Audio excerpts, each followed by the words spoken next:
สบายดีคลิปนี้อาจารย์จะมาสอนเกี่ยวกับการหารเลขส่วนมาเบิ่งวิธีแก้นำกันยกตัวอย่างมานี้ทราบตัวอย่างเนาะวิธีแก้มันจะมีสูตรอยู่แม่น a ส่วน b หาร4ส่วน d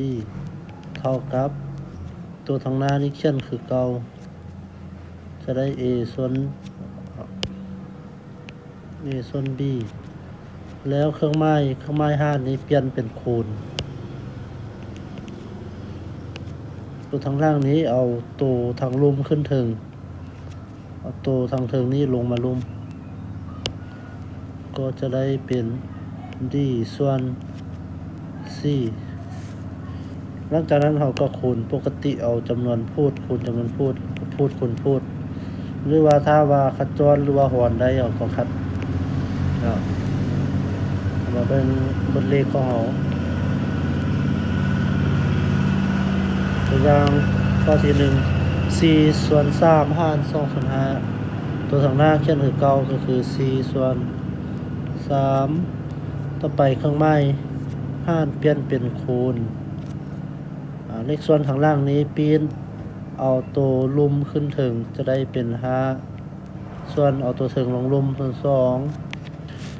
มาฮอดนี้เราสามารถหารหรือว่าคัดจรได้ก็คือ4หารค่าละ2อันนี้ก็หารค่าละ1ตอนนั้นมันจะเท่ากับทางถึงก็เหลือ2คูณ5ทางลุม3คูณ1มาฮอดนี้ถ้าว่าบ่มีตัวคัดแล้วเขาก็คูณกันกับคืน2 5 10ส่วนใน3 1 3อันนี้เป็นคำตอบตัวต่อไปข้อ2เลข2นี้เขียนตัวเดียวหมายความว่าจะส่วน1อยู่ดังนั้นตัวทางหน้าเขียนคือ9เลยกลายเป็น2เครื่องไม้หารเปลี่ยนเป็นคูณตัวข้างล่างปีนกันเอา3ขึ้นถึง4ลงลุมตัวนี้เราก็คูณ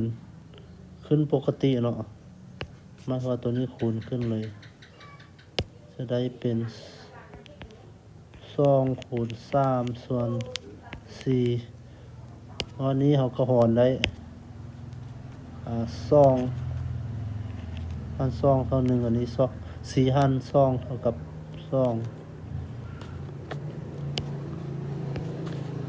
ถ้าจะเท่ากับจำนวนพูดคือ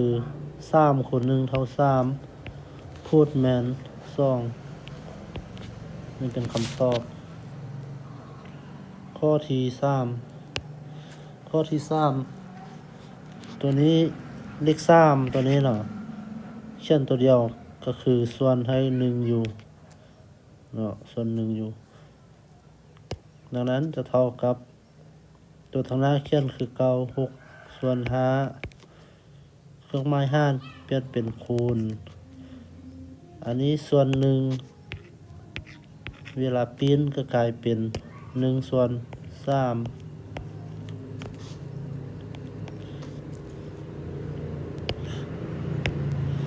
หารกันได้ตัวนี้หารค่าละ3เหลือ1ตัวนี้หาร3เหลือ2เท่ากับ2คูณ1เท่า2ส่วน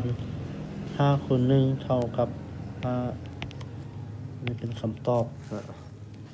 ถ้าว่ามีบทเลขตัวได้บอกเข้าใจสามารถส่งลงกล้องคอมเมนต์ได้เลย